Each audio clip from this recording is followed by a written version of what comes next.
I am a human being and I killed human beings. Before I knew it, I'd fired 4 shots at the door. I kept on shouting for Eva to phone the police.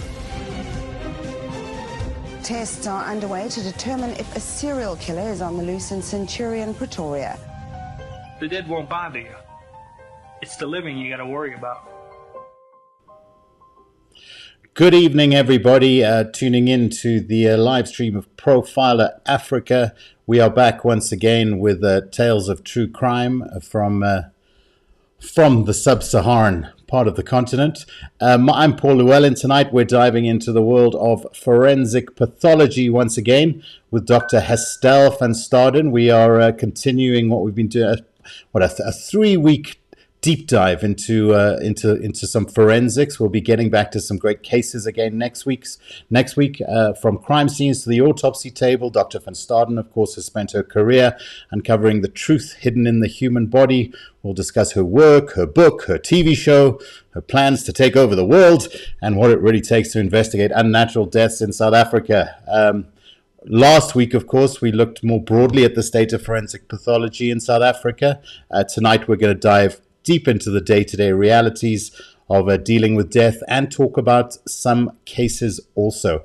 As always, I am joined by Gerard Labuschagne. Of course, from 2001 to 2016, Gerard led the investigative psychology section of the South African Police Service.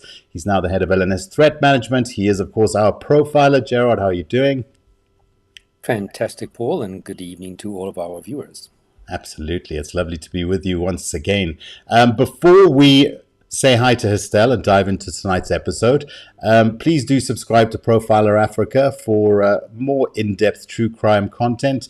The more subscribers we have, the more people we can get word out to, the more we can make this a sustainable effort and bring you some great true crime stories. Become a member of the channel. Also, we are posting more and more content in the members area. This week, we're putting in a bunch of stuff around a really interesting story, the story of Kirsty Theologo. We'll play a little bit of a teaser on that later, but please do become a member of the channel. Not only are you supporting this effort, but you are also get access to some great content that's only hidden there behind the member wall. Join our Patreon community at patreon.com/Profiler Africa. Also a great way to support local true crime content. If you send us a super like, not only will we appreciate it, we'll also give you a shout out on the show. And don't forget to join the live chat, guys.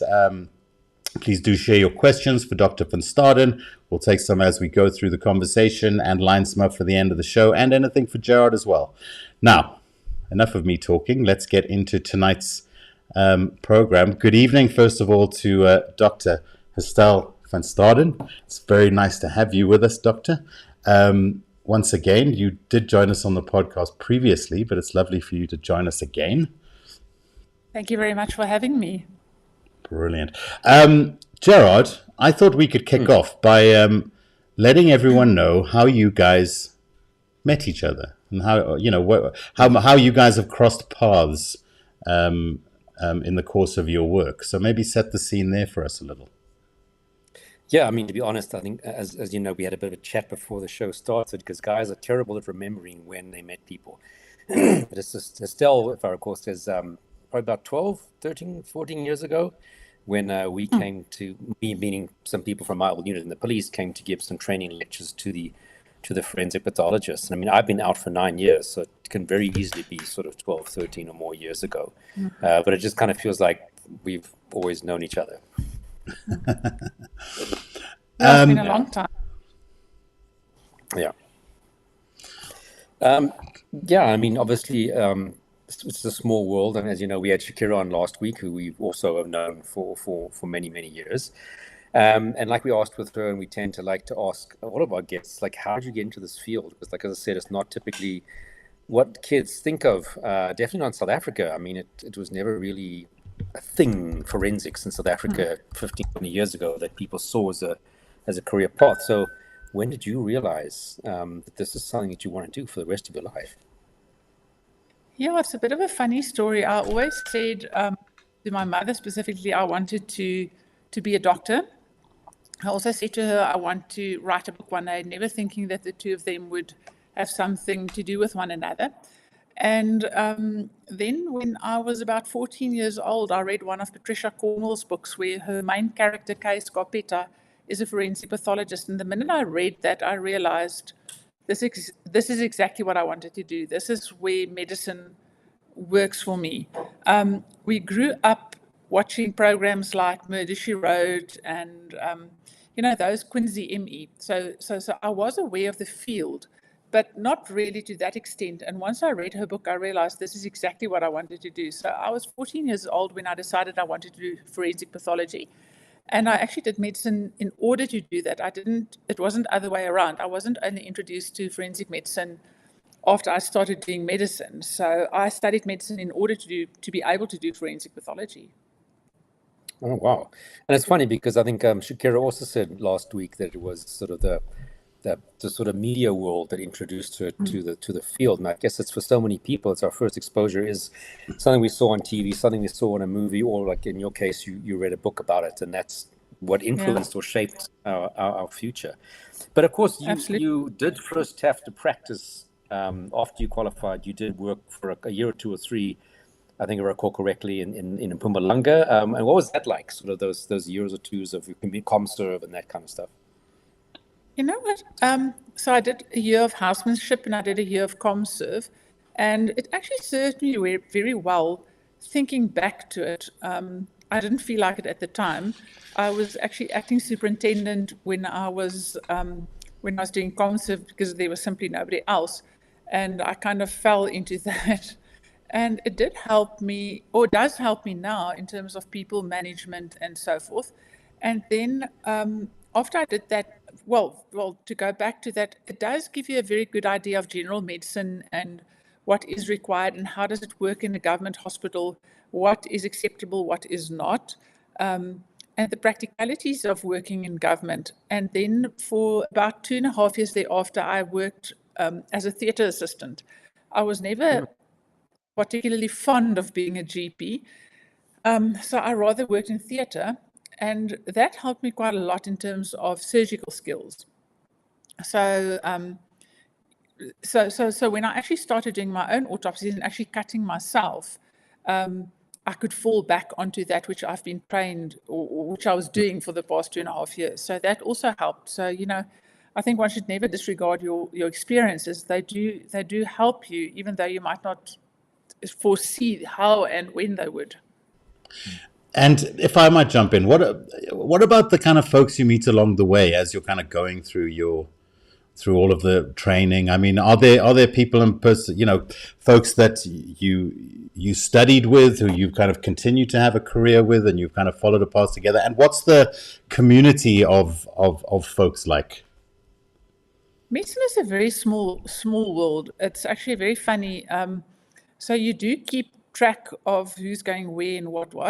But what I must say, I had lovely teachers, especially after I graduated.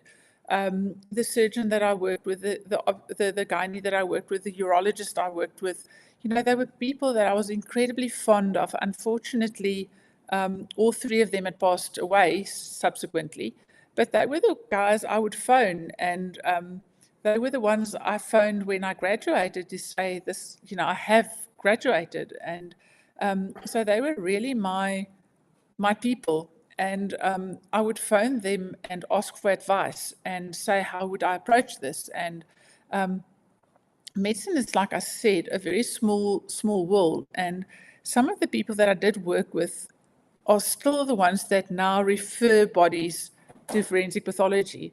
So it's the paradigm has shifted. These were people I worked with, and now they are the ones that unfortunately sometimes have patients that die, and you work with them from that point of view, which is completely different to obviously what it was before.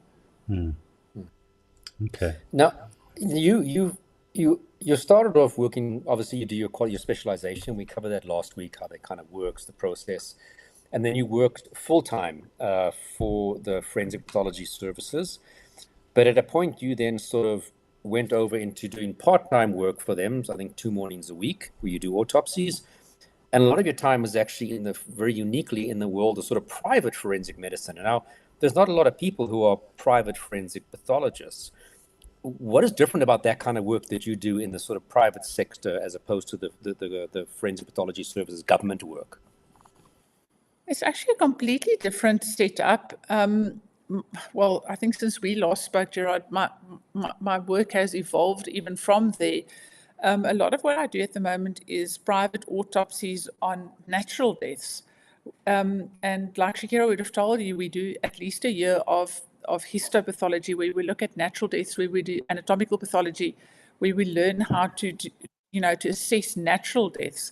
And oftentimes people would require, maybe for cremation purposes, or just because they want to know what happened to their loved ones, and they then require a private autopsy, which is then performed usually by forensic pathologists, in fact. But also a lot of the rest of my work involves court cases, private work where we do assessments of either trauma cases or rape cases, and not necessarily where people have died, because we are actually the speciality that deals with trauma the most. So if somebody requires an opinion on what exactly happened to this patient, how much, what was the forces required, what was the extent of what happened to this person, they often refer to a pathologist or forensic pathologist. So that's often what I do at the moment, medico-legal opinions, and then a lot of private autopsies as well, which is completely different from state work, obviously.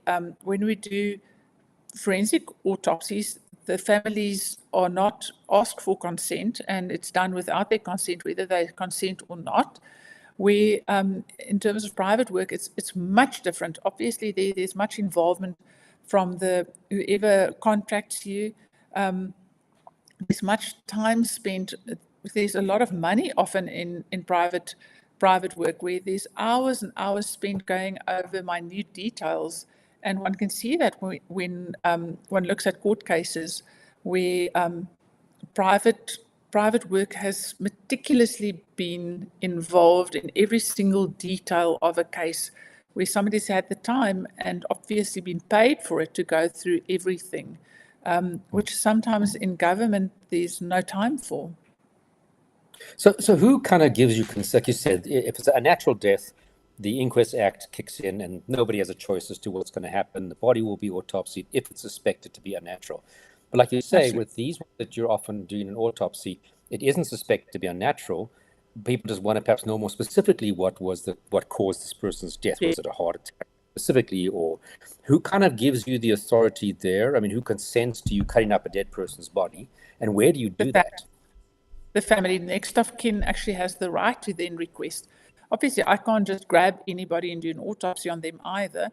So one needs consent from the family, express consent, signed consent, informed consent, all the typical requirements in terms of consent.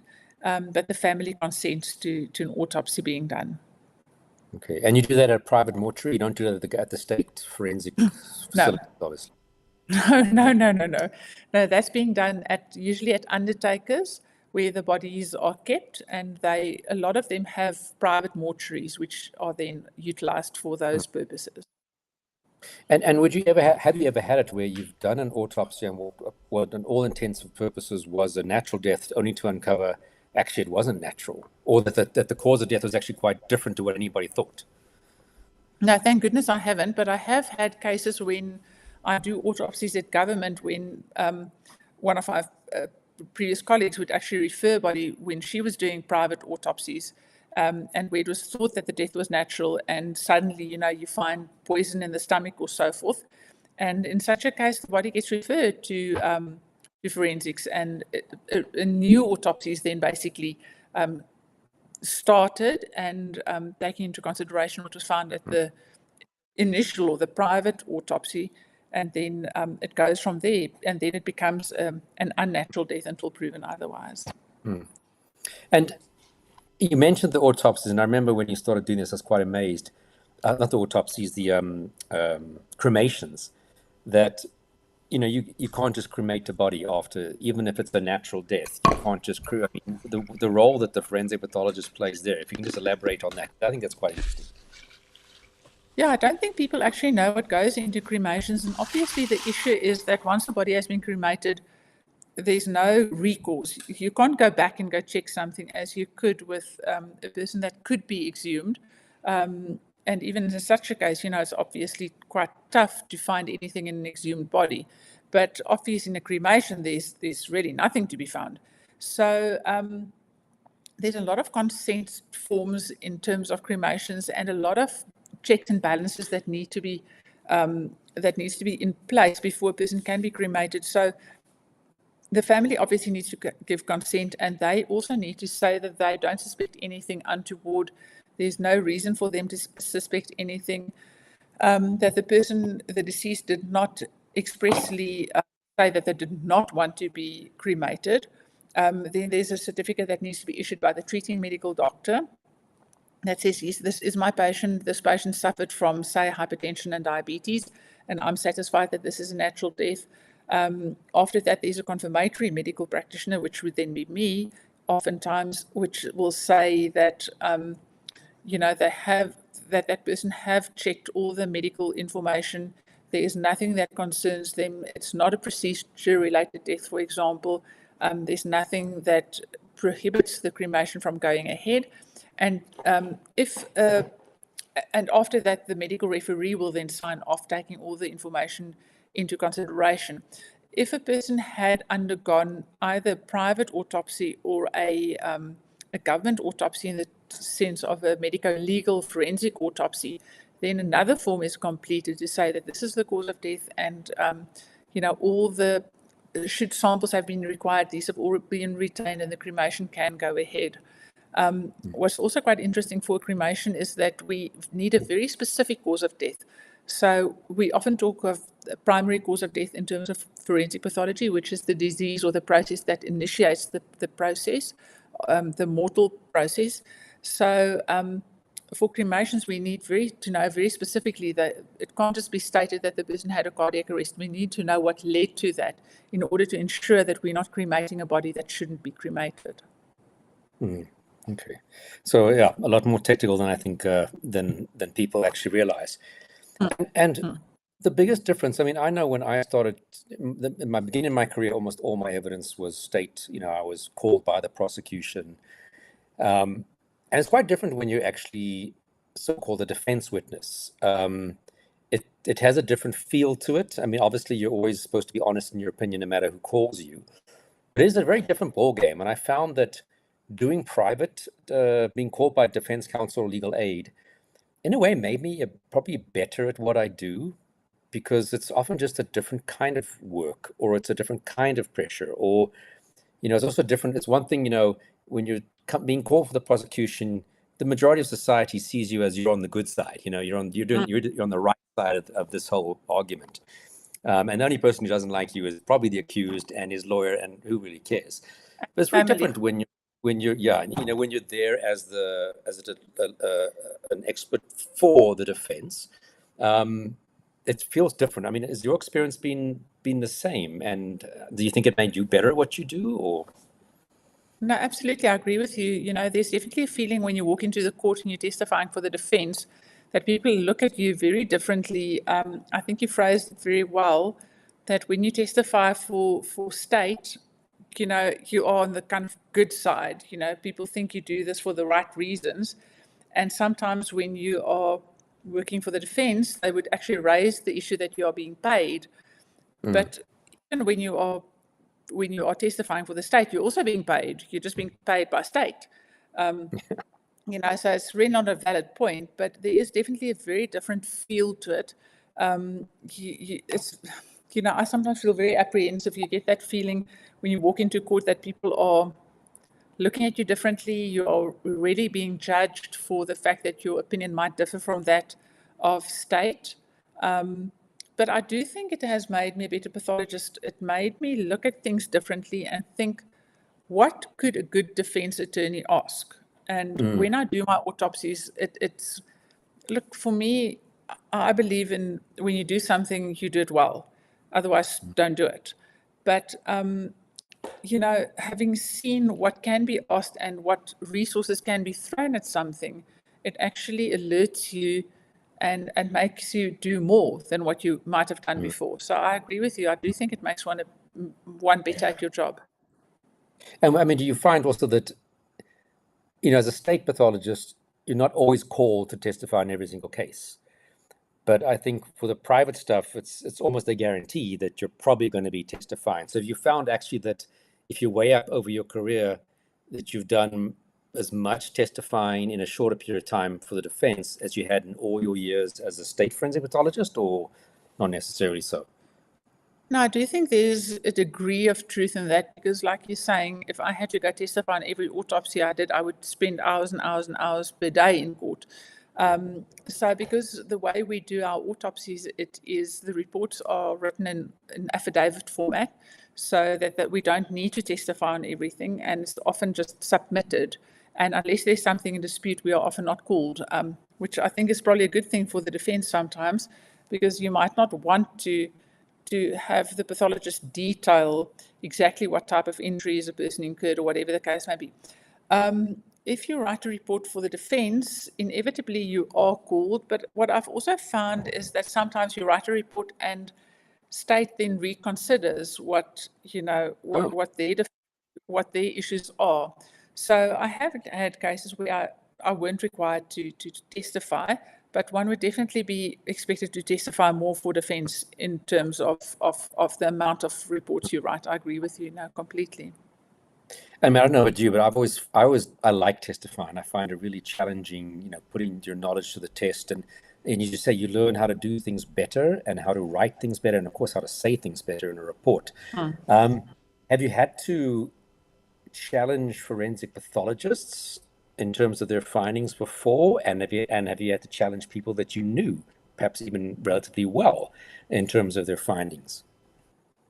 Fortunately, yeah, well, I suppose the answer is yes and no. I've recently testified in a case where it was, I've actually testified in more than one case where it was usually forensic medical officers, so not pathologists, whose findings I queried. In the one case, it actually led to an acquittal.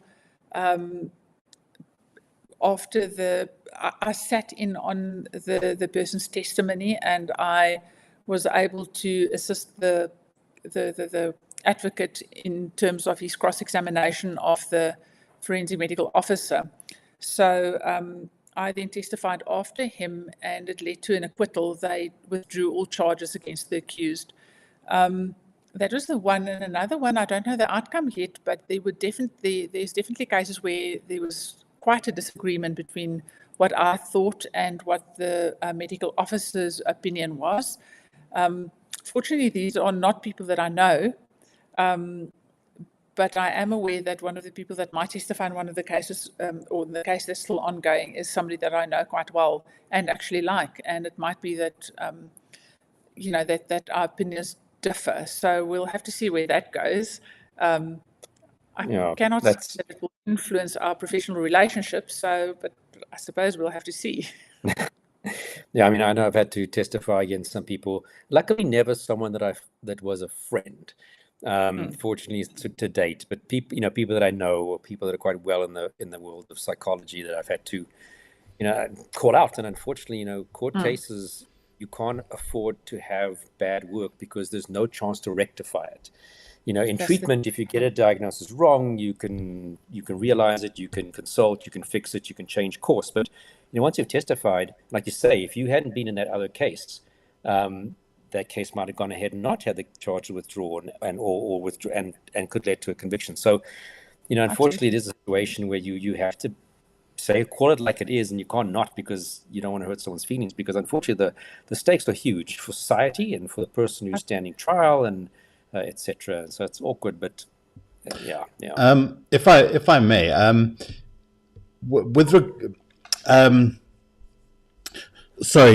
just lost my train of thought. The grey areas. Sorry, that's what I was going to ask. Grey areas. Are there particular grey areas where pathologists might tend to disagree? Yes, it's difficult. It also depends on what information you are being presented with. So, if you are presented with everything in the exact same manner, one might reach the same conclusion, but not necessarily. There are areas where I might have an opinion and somebody else's might might be different to mine. But, those are often opinions. If you look at the facts, a weight of an organ is the weight of an organ, for example, or an injury is an injury.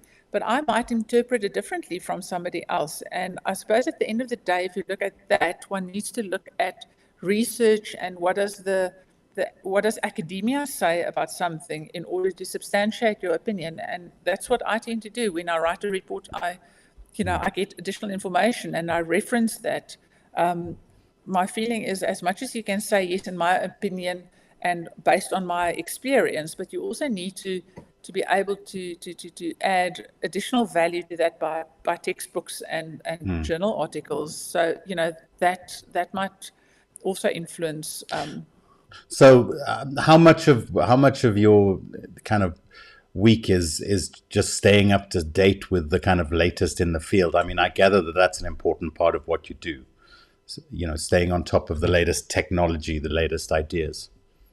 At this stage, I'm just working like a machine. So whenever I have to write a report, so I try to keep up to date in any case. We do have academic meetings, which I try to attend. But more than that, it depends on what comes up. I've always done that even when I studied. What I would do when I was an undergrad or a postgrad student was that because we basically do in-service training. So depending on what bodies I received that day and which are autopsies that day, that is what I would go study at night. And I still have the same approach. So depending on what I'm being presented with, that's what I would go study up on and read up on. So, I can't give you an exact time limit, but no. One needs to. Yeah. And then I just have one more question, which is, you talk about kind of working on both sides of the aisle, if you like, and there are different disciplines and different focuses, I guess, you can have over the course of your career. For people who are interested in this, in a career as a pathologist, what's the reward like? I mean, it's a very emotionally taxing endeavor, and I imagine, a grind after a number of years. There's a grind aspect to it. What's the reward like? Is this a lucrative career? Can you at least be guaranteed that you're going to have a nice Christmas holiday after a year of autopsies? Look, it depends on who you work for. Obviously, if you work for state, there are certain benefits, medical aid and vacation leave and pension fund, whatnot. So, I mean, that is lovely. But the reward is actually, and I think one should be particularly self-driven if you want to do forensic pathology. Don't expect people to stand around and clap hands at you, or when you go to court to have your name in glittering headlights in the newspaper. It's often the exact opposite of that. You are more likely to end up in the newspaper when you said something that upsets somebody. So the rewards are often very internal. You need to be self-driven, and it's internal rewards. So the fact that you know that you've played a part in terms of justice, and that you've found out what the cause of death was, and that by doing that you could firstly serve the judicial process, but also give answers to families, and that's the really rewarding part. The salary is obviously completely livable, so I mean that's not an issue. But I think what should drive you is the fact that there's the reward of doing what is right and adding to the justice system. And I think that's what drives me. No, of course. Before we kind of move too far away from the topic, we were talking about court a short while ago.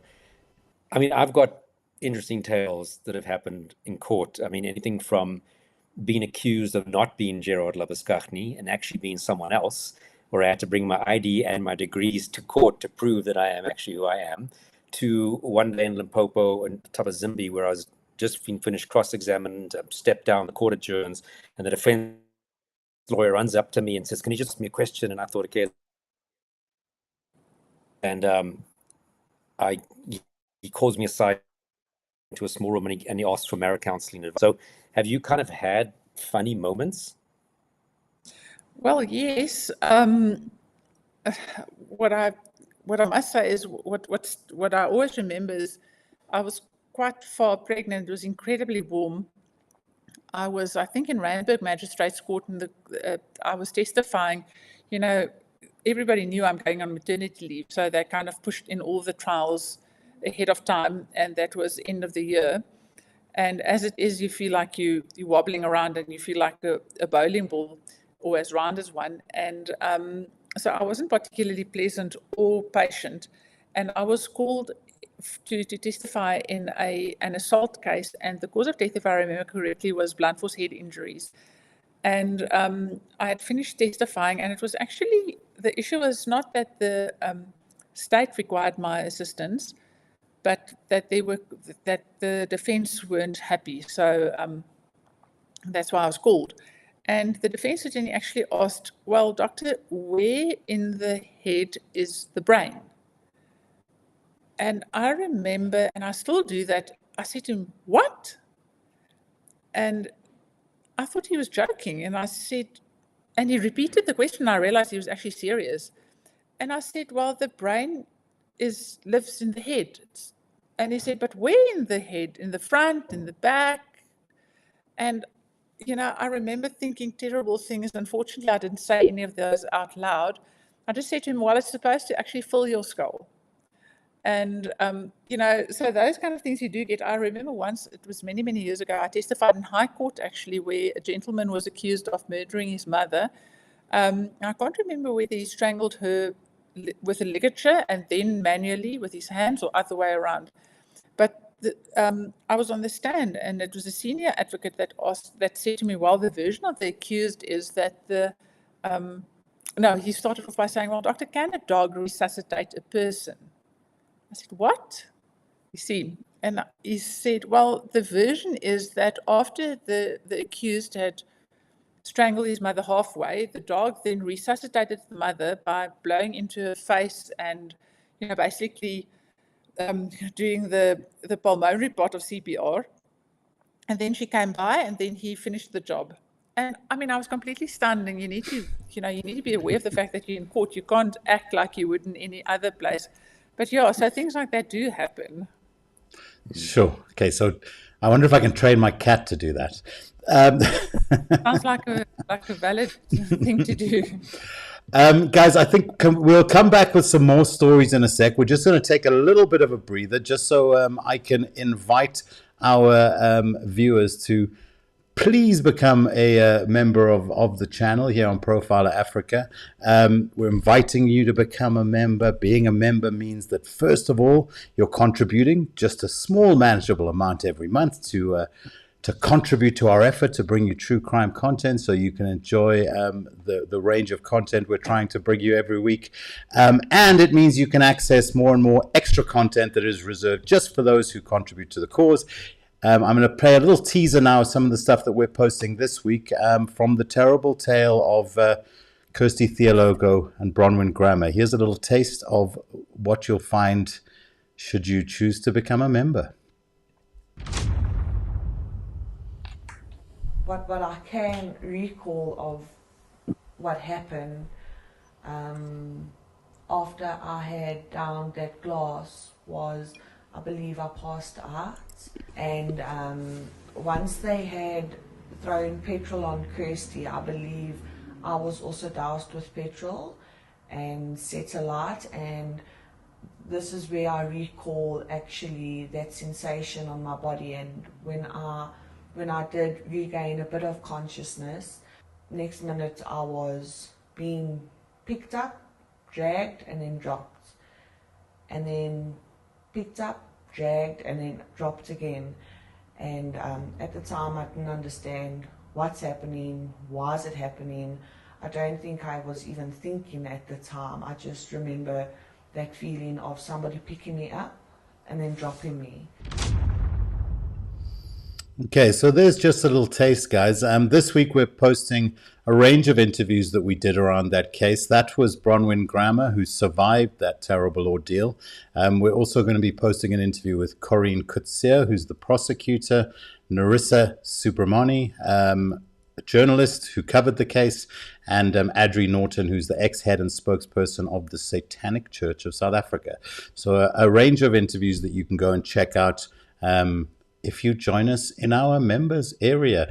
Thank you very much, guys, for letting me do that. Gerard, back to you. Well, we have lost Gerard's microphone. Gerard, have you muted yourself there? There we go. He's back. I think I know after all years. From my own career, when I started off, it was very much about, serial murders, etc. And as you kind of done that for a couple of years, you sometimes, I know it sounds blasé, but you kind of get tired of serial murder. And I started to sort of look for other cases that I found interesting or had an interesting angle. Do you find, or have you found, or at this moment, are there certain cases that you really enjoy doing or that you find very fascinating, that you'll try, if possible, to do those kinds of cases? Is there anything that's sort of really piquing your interest at this point in time, case-wise? Not really. I don't think I've ever lost interest in terms of what I'm doing. We see a lot of procedure-related deaths in Johannesburg at the moment. So I think as much as I didn't like pediatrics in varsity, I in fact hated it. I've actually started doing a lot of pediatric forensic pathology, child abuse cases, and in pediatric surgery as well. So I often get a lot of those cases. But for me, the issue is that every case has something different. I think yours is slightly different in terms of, serial rape, serial murder.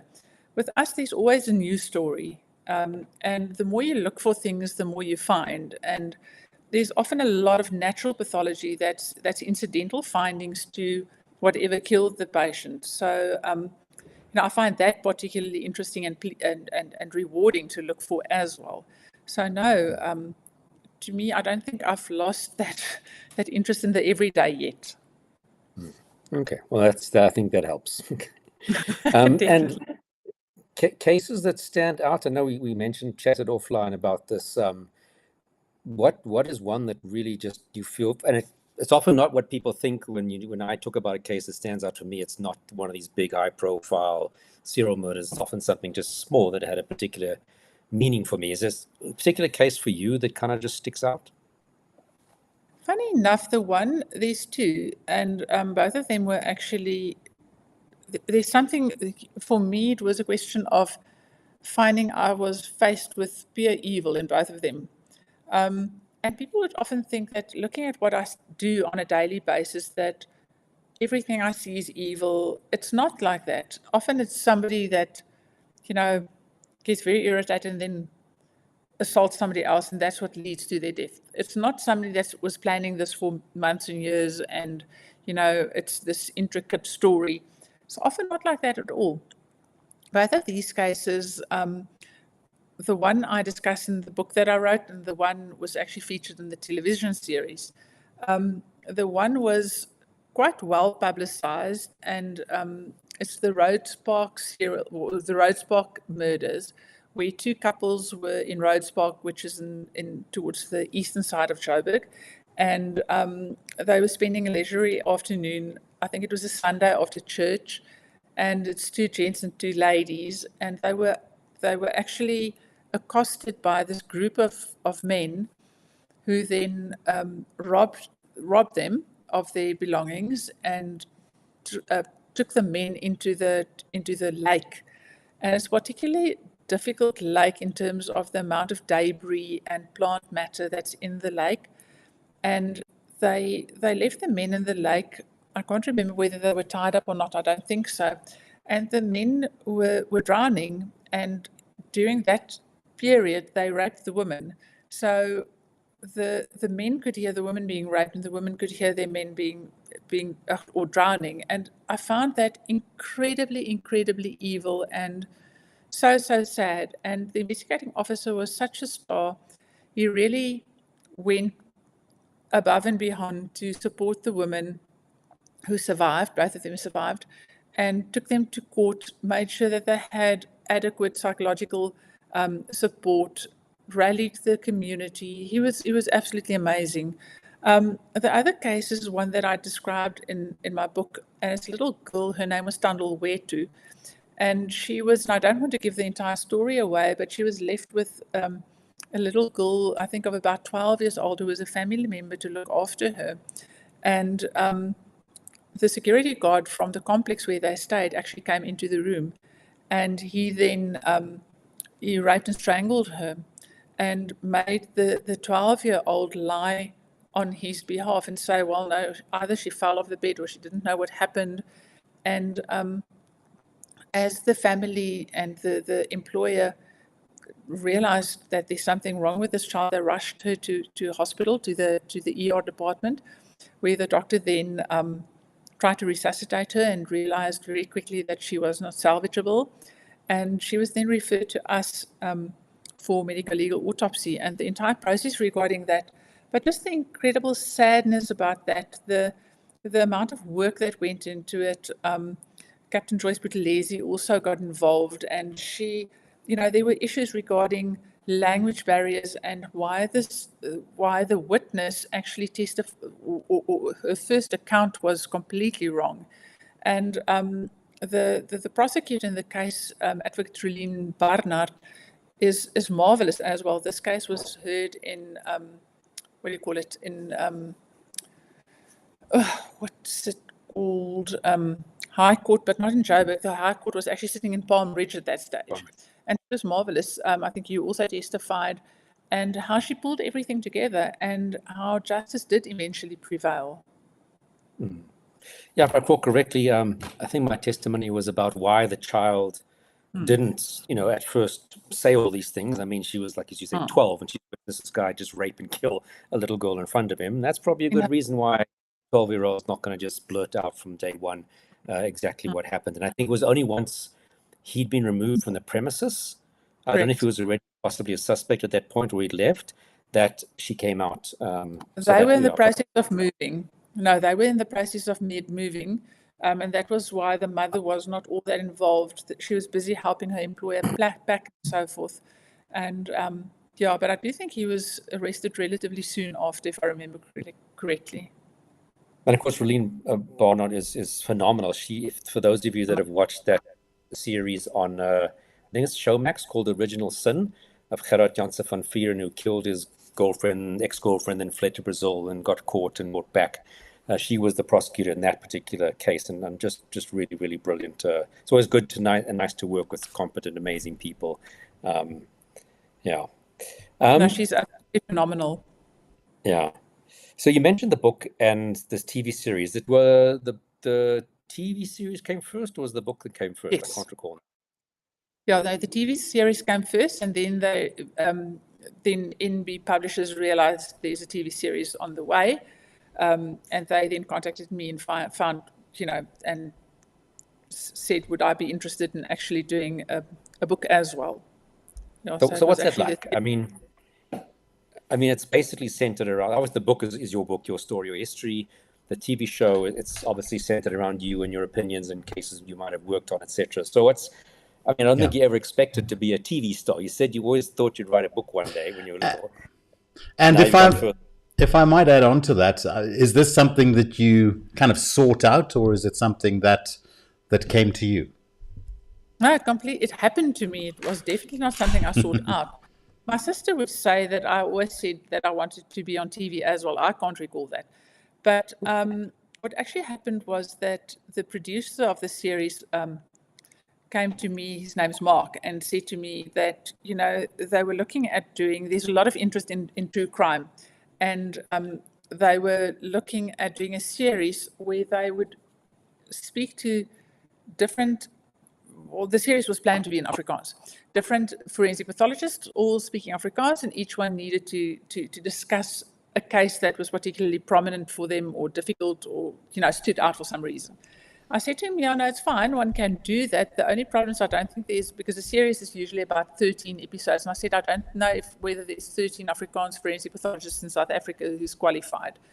And, we started having the discussion from there on. That and it actually came about from there, where we started looking at different cases, not all of them mine, where they did reenactments, they got the history, the backstory, and I would just comment on the forensic pathology aspect of it. So, and then once NB became aware of the fact that the TV series was in the offing, so I think we started, I can't remember when it was broadcast the first time, I want to say somewhere in August. So I was contacted by them, by NB in around March or April, and they realized, well, this is in production. and they offered me a contract to then write a book, which is slightly different. Some of the cases are covered in both, but often, obviously, in much more detail in the book because, you have so much more time and people are interested in the in-depth and the backstory much more. Where in a TV series with like we only had 22 minutes per episode, and that needed to cover everything. And but the book is all your cases that you worked on, but the TV series would be, as I said, sometimes that you're just commenting on the forensic pathology side of things. Yes, that's correct. And how what was your experience of working on the TV series? What are some reflections on that experience? It was actually particularly nice. I'd never expected it to be. Like I say, I'm definitely no actress. Mark Saunders is his surname. He will tell you that I'm no actress. So, I find it very difficult. I don't know how people remember all these things that they need to say on TV. So, but it was really an amazing experience to see what goes into producing something like that. I just never had any idea. What colors you can wear, what colors you can't wear. You need to sit still, how we repeat the same kind of phrases, things we never realized that we say. My hair they would constantly tell me there's flyaways and they needed to come spray my hair down and, stupid things like that. What was completely unexpected was the public's interaction afterwards and how people would approach me. And, I think I often say fools rush in where angels fear to tread, and I think I just did it. I never thought about it much. And then suddenly you are approached by people on Facebook or even in the street, and they would approach you with requests or, please, could you explain what happened to my loved one? And that to me was a very positive thing in the sense that we could actually bring closure or help bring closure for a lot of families that don't have access to a forensic pathologist. It's not like forensic pathology is one of those specialities. It's not like going to your GP and you can just ask him for advice. Who do you go to if you have forensic pathology queries? And I think that made it slightly more accessible to people, and we could actually answer certain questions, which I think was beneficial. Well, it's amazing. It's quite unique to come at a series from that perspective. Typically it's the detectives and the victims or the folks involved in a case. So, just really nice to see. First of all, great original local content and just a unique spin on things as well. What is your feelings on kind of true crime, the popularity of true crime in general? I mean, I always find it a bit weird to say, man, we've got a great show coming up, because ultimately we're dealing with human tragedy, and that's not great. What are your thoughts on the popularity of true crime? I don't know, because I don't want to shoot myself in the foot as well. As I want my book to sell and I want people to watch the TV series, but sometimes it is concerning. I sometimes wonder why people are constantly watching very negative things. What are they learning from it? What are they taking home from there? I don't know whether it's always a good thing to only watch something like that that's so completely negative, because it's not often that you can take a lot of positive things from a true crime show. Having said that, it's what I also watch, and I find it incredibly interesting. For me, I suppose it's a bit of an academic exercise as well, seeing what can I improve on, what happened, you need to have that background. But I think people are becoming more and more aware of things that's around them, and it might be a good thing that these things are being said and looked at, because people are also putting pressure on the right people in terms of, for example, toxicology that's suddenly being addressed, and people know what should happen and shouldn't happen. So I do think there's a positive spin on it as well. Look, I do think that talking about crime in South Africa is on any level is also just a positive thing, because crime is such an issue, and the more awareness people have, the more knowledge people have, the more empowered we all are to kind of help to kind of figure our way through the mess of it all. Are there any particular shows or series that you've watched that have been, maybe stood out for you, or been a reflection where you've gone, man, I kind of see what I do in that? I don't think there's a lot of forensic pathology that's very comparable to what we do in South Africa and how we approach it. The numbers that we deal with is completely off the charts compared to anybody else. So The one I often listen to, though, is Nicole Engelbrecht's True Crime South Africa, which is often my companion when I drive for long periods. I used to listen to Gerard, which then disappeared for a while. So, yeah, so I suppose that would be the only two that I constantly have time. No, that's the other Paul thing. and I are to blame for that. Sorry, yeah. But we're back. We're back. We're much more consistent now, Gerard. Well done. We're back and we're back. Okay, great. Gerard. Yeah, I know we got some questions that the listeners are posting, but I just want to ask Yes, you, are there certain pet peeves or things that you want that you've always thought, I'd love to correct this misperception, or that, that people get wrong, or that you just wish people knew? Is there anything like that you want to just quickly use the opportunity to comment on? You must have heard me say this before. I get so irritated when people think that we walk around in high-heeled shoes and with Louis Vuitton handbags over our shoulders and our hair all blow dried, and there we stand next to the side of the body and we cry and we don't touch the body. What we do is particularly physical work. It's dirty. There's nothing glamorous to what we do. You might look a bit better when you go to court, hopefully. But, I work in gumboots and with probably 3 layers of clothing on and with a visor and whatnot. So you definitely don't look particularly glamorous. That's the one thing that always irks me. And it's obviously because of TV series that we are portrayed like that. I suppose it doesn't make much of a show if the pathologist looks like we really do.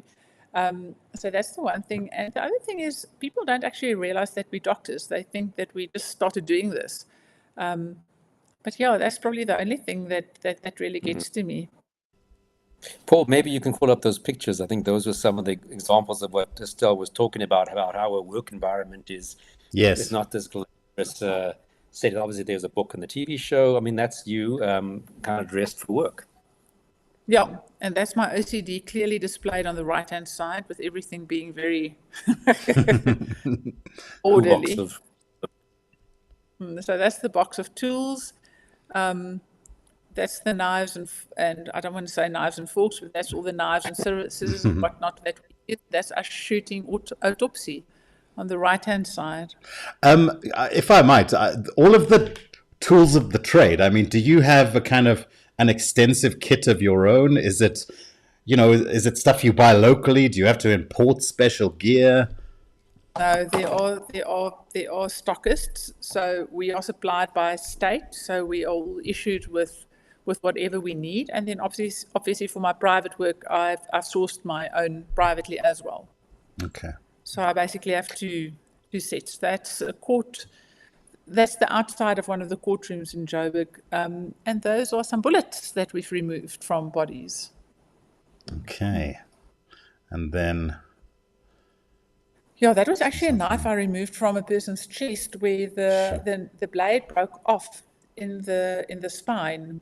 And, it's so easy to actually injure yourself on that because we didn't expect to see that when one looked from the outside, it merely looked like a knife wound.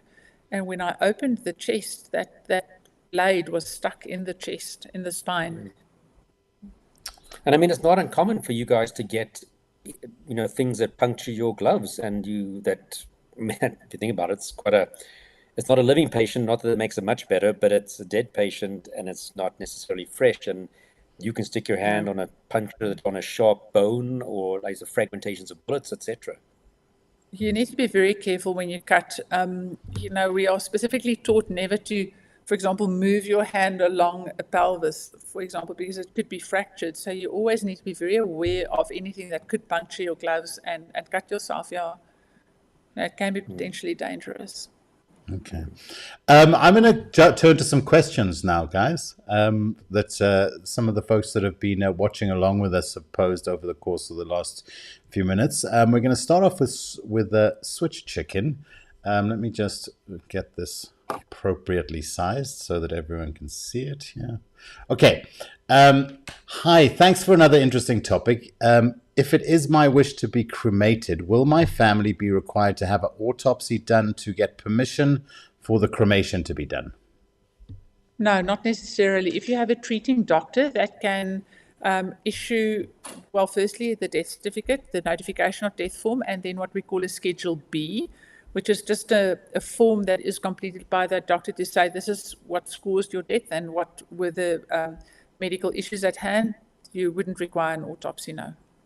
Okay. But you require you as a forensic pathologist to be one of the people to sign it off. But that doesn't mean Yeah, you but have the to have an families aren't even aware of that. Yeah, no, the families aren't even aware of that. The undertakers arrange for all of that. So the family just knows that they require a cremation.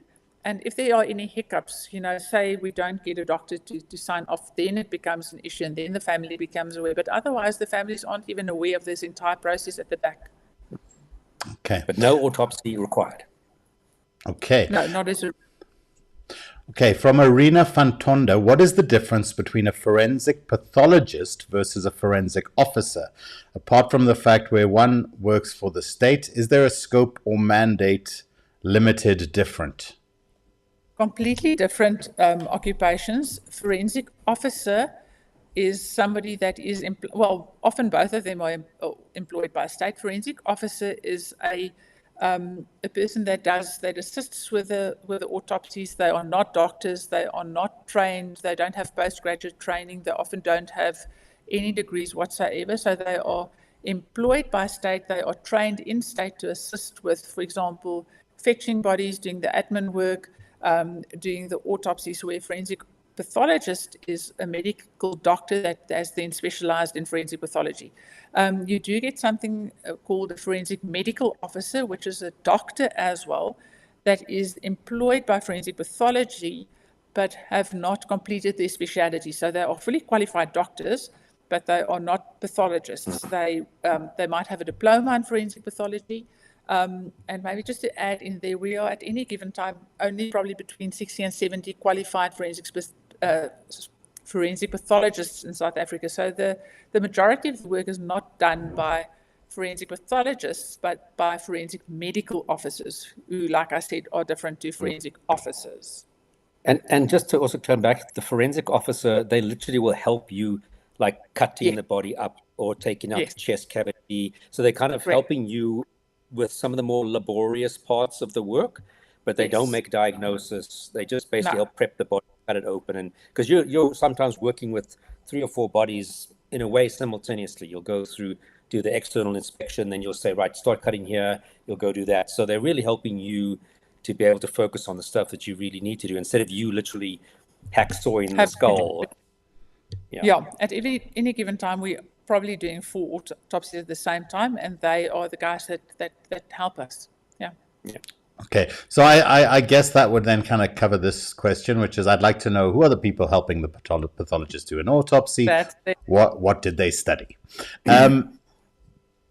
Okay, Mariana says you did very well, Hestelle. I watched every single episode of Autopsy. Thank you very much. Appreciate it. From Henry, I have a question for Hestelle. Should pathologists do measurements on injuries, skulls, etc.? Yeah, Henry's asking that for specifically a reason. I know exactly who I'm talking to. Oh, is that Henry the Horn, the prosecutor? Yes. Yes, Henry Horn, yes. Yeah, they should be doing measurements. You are right, Henry. They should be. Okay, from Arena, let's see. Second question for both Gerard and Hestelle on the topic of bodies. We have all heard that bodies have a memorable odor. What did you do to soothe that, Hestelle? So we spoke about this last week. Have you got any tricks of the trade? Nothing. I'm particularly smell sensitive, but the minute you start doing funny things and putting Vaseline and Vicks below your nose, that smell tends to get stuck there. So I think for me, it's just a question of being mind over matter and concentrating, because often that smell helps you. I have, for example, stood next to bodies and realized, well, this is the poison that this person took most probably, and you could smell it. Mm-hmm. So I think it's a good thing that you are able to smell it, but you need to be mind over matter and work past that and not that should never be your focus. Sure. Yep. Suck it up, basically. Yeah. Get used to it. When it comes to suicide or murder in hanging deaths, why do pathologists find it difficult to reach consensus? I know this is a case you dealt with in your TV show. It's not really that we struggle to get to consensus, but the issue is in terms of South African legislation, the manner of death, so whether it's a suicide, a homicide, an accident, a natural death, or whatever, or unascertained, is not within the ambit of the forensic pathologist. That's a determination that's made by the inquest magistrate, simply for the fact that we don't have enough information. So I merely comment on the primary cause of death. So I would say this is, for example, there are features of hanging. And I think the Jason Ruder case is a very good example of that, where additional information then led to a conviction, which became a murder conviction, versus what would have actually been seen as a suicide. So we simply don't have enough information at hand to be able to make that determination. I can merely comment on that which is, which are medical related, and then we can say to the inquest magistrate or to the court, whatever the case may be, the findings in this case are more consistent with either one of the two, or these are issues that are concerning. These are things that need to be looked at. And one of the main issues is it's very difficult to actually hang an adult person that is alive. It's a very difficult thing for one person to hang another person. So all of that needs to be taken into consideration, but we simply don't have enough information from the scene and sepsis side. Yeah. Okay. So ultimately, it'll be the police investigation to try and gather that info. Absolutely. More likely people heard an argument and a spite and they saw this guy leaving, and the kind of circumstantial, contextual stuff to say, well, actually, this hanging death was a murder, or it was just, or if there's a history of suicide and there's a suicide note maybe, or other things that have been previous attempts, those kind of investigations would help point towards it likely being suicide, for example. Yeah, absolutely. Okay. From Unine Else, what advancements in forensic technology do you think have had the biggest impact on your work recently? What's lovely and what we fortunately do have access to is a low-dose machine, which is a low-dose emission full-body X-ray scan. And it was actually developed in order for the mines to look at mine workers not stealing diamonds or metals. So it's a great machine where you can actually do a full-body X-ray within a minute or two, if it does take that long, and you can actually see if there's projectiles in the body, where they are located, if there are any fractures. So that's marvelous. When we started, we had an old-fashioned X-ray machine that you had to wear lead aprons with, and this one is much faster, much safer, and it works like a charm. What plans do AI have for your profession? Oh, no, I don't know. I'm sure plenty. Sure. We will find out. We've got a couple more, guys. From Elmarie Bester, which dangerous pathogens stay active longest in a body? I can't tell you what stays longest, but we have found active TB bacills, which are the TB organisms, active and alive in formaldehyde tissue. So that's tissue that's properly that was put in formalin and properly fixed in formalin. And we have found, not us specifically, but it has been found that there are some live TB present in there.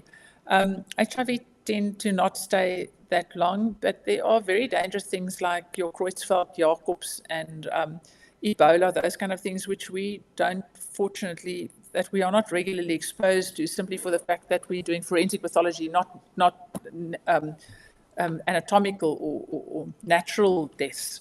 So fortunately, we are not as exposed to some of the other specialities. Yeah. Okay. One more question, guys, from Ashley Wood. Hi, everyone. I have a question for both Gerard and Hestelle. What was your biggest misconception prior to studying or working that was changed when you actually started to work? I saw the question while you were thinking, so I'll answer it because I had time to think about it, and that'll give you some time to think about your answer. I think for me, it was I had no idea how complex investigations are. You watch TV and it seems bing bang, you just identify the guy, case solved, and that's it. And how smart and methodical you have to be to actually solve a murder, for example, and prove it in the courtroom beyond a reasonable doubt, and all the technical stuff all the little paperwork, the mundane stuff that we don't really at all ever get an impression of from TV and books and movies, etc. And really, as I've said before many times, to be some of the smartest people I've met have been investigators, because you just have to have a certain kind of intelligence that's just quite phenomenal, and these are guys that in the old days maybe didn't even have high school qualifications, and are just the ability to problem solve and get from point A to B and be able to stand up in front of a bunch of advocates and a judge and be able to make sure that case goes through. I think that was something I had no idea of before I started working in the field. Yeah, I think mine is quite similar. What helps us is the fact that we are exposed to forensic pathology before we start studying it, because we do it for a certain amount of time when I was a medical student, in any case in our third year. So you are exposed to it and you do have some kind of idea. But I think you phrased it very well, the complexities that goes into it, the fact that what I found quite astounding is that when you do go to court, it's not what it looks like on television, where everybody shouts at one another and they're cross and horrible to one another. The minute the court is in recess, they are just normal people, and people start and chat to one another, and they offer one another, do you want a piece of my chocolate, or whatever the case may be. So that I found quite interesting, and I never knew that, these are just other normal people talking to one another. This is just a job. It's not something personal. And that I found quite interesting. Okay. I would like, guys, we've got one last question from Candice. She's dropped it in. Should we do this last question? Then I think I've got a last question, and then Gerard, maybe you can wrap it up for us. But let's drop in Candice. We may have covered it already. What interesting cases have you come across where you found something that was not related to the death, but you found something odd in the body, natural or unnatural, such as an organ in an odd place, or anything which has kind of surprised you? That happens often. That's nothing funny. And, I often say the more you search, the more you find. So we'll often find people that have, for example, only one kidney, or, severe natural disease underlying. And then, the other thing that we sometimes find is somebody that was shot 15 times and only one of those wounds killed the person. So, Sure. But I think what often surprises me is the extent of natural pathology that's purely incidental, that we didn't foresee. Okay. No alien probes as yet. My last couple of questions are simply just your take, just generally, on the state of the kind of justice system in South Africa at the moment, and in general, and how that relates specifically to your profession, where you feel we're at. What's your assessment? I don't know whether it's better to be inside of it to answer this, or not to be inside. There's a lot of people that's incredibly hardworking. There's a lot of incredible, committed people that really want to solve crime, that works hard to do so. And I do think our justice system is very active, and it is being tested in the right ways. So you have good defense attorneys, you have good state advocates. I do think money is obviously an issue. The fact that we are so overwhelmed with the amount of cases. We did more than 4,000 autopsies just in Joburg last year. And if I say Joburg, I mean at the Johannesburg Forensic Pathology Medical Legal Laboratory. I'm not even talking of the others in Joburg. So the system is overwhelmed. That I do believe, and that is exhausting. And I think that takes a lot of good people out of the system. But the guys that's there are there because they want to be there. There's wonderful police officers that, that throw the book at cases, and those are the ones where we get convictions. Yeah. So for me, it's always a positive experience, to be quite honest with you. Yeah, there's lazy people too, but you get lazy doctors, you get lazy gardeners, you get lazy anybody. Yeah. That's not related to what we do. That's who we are. Yeah. Or who we're not. So, yeah. Okay. And then just for you personally, I mean, what you are obviously, have excelled in your chosen career. You've managed to explore the world of being an author and dabbled in the media as well as a TV star. What next? What next? I mean, what are your Book plans 2. and goals for yourself other than book 2? Yeah. I don't know. I don't know if there's a book 2. It's quite exhausting writing a book. I was quite surprised at the amount of work that goes into it. Paul, I don't know, to be quite honest with you. I love what I do. I don't know whether I want to change what I do. I'm one of the few people I know that's been blessed enough to do what I love to do. And I think that in itself is rewarding, and that's what keeps me where I am. I think what's interesting is that you found other ways to explore what you do as well, isn't it? Kind of expand into different disciplines and different areas of your trade. Gerard? Yeah, I mean, I don't think there's a forensic pathologist that I think does so many different things. Your state, your private, book, TV show. I don't think anybody else does it on that level. And of course, people don't know, but you proofread all my chapters for both of my books before I sent them off to the publisher, and gave me some very valuable feedback. So thank you, of course, for all of that. No, I think from my side, that's all I was hoping to say, and it's been a great time chatting to you again. Thank you. Yeah, Absolutely. Thank you for having me. No, thank you, Doctor. As we say to everyone, I mean, this is now your second time being on the podcast. The first time that unfortunately, the world has to look at Gerard and my ugly mugs. But we would just like to invite you to continue to be a friend of Profiler Africa, and when the opportunity comes up in the future, we'd love to invite you to come back onto the show. Maybe we can deep dive into 1 or 2 cases or something like that as well. Sounds interesting. Fantastic. And all the best for 2025. Hopefully Thanks, there are you. some exciting new challenges in store for you and all of your colleagues.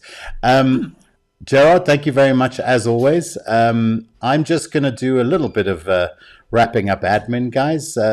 That is it for tonight's episode of Profile Africa. Thank you so much for joining us. Thank you for jumping on the chat as well. Sorry if we couldn't get to everyone's questions.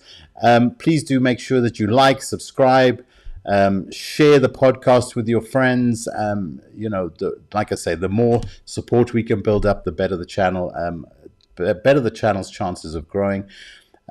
Super likes are always welcome. You will get a mention on the show if you drop us one of those. Become a member, sign up on Patreon.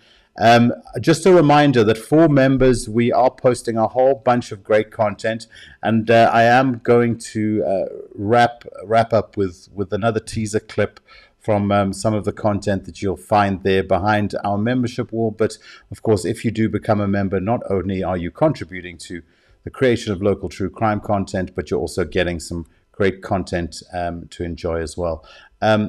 One final thank you to Gerard and to Dr. Hestelle. Thank you very much, guys. Hope you have a great rest of your week. A special thanks also to Bax, to Amy, to Fred for their continued support behind the scenes. Guys, I'm going to leave you then with a little clip of what you can check out, some of the interviews that we've posted in the members section. We'll see you again next week on Profiler Africa. Thank you, everybody. Yeah, so we got to where we wanted to, and we saw that it was a steep hill that we actually had to climb, and we eventually get to the top of the hill where we see the Joburg lights, the towers, and it was, for me, I know, an exciting experience. And I had taken a rock and I wrote my name on one of the rocks to say that, I have been here, and it's beautiful. And we sort of all settled down once one of the guys started preparing the small little bonfire. So from what I can remember, we all gathered by this little bonfire, and we were chit-chatting, and there was music going on, and we were offered something to drink, and of course we're like, yes, no, of course, you can pour. So they poured for us. Kirsty was busy rolling the dache, that that we had just bought, and her glass was given to her, and she put it between her legs, and my glass was also given to me, and Kirsty had tasted hers, and she had spit it out, and she said, something doesn't taste lacquer with this drink, and at a stage it was mentioned either by myself or Kirsty to say that it does feel weird, it's strange, let's just go home. So after I downed that glass, I must say the next thing I recall was just this sensation on my body where I saw somebody jumping on fire and screaming, I thought I could trust you. I don't know what happened afterwards or in between or in the middle.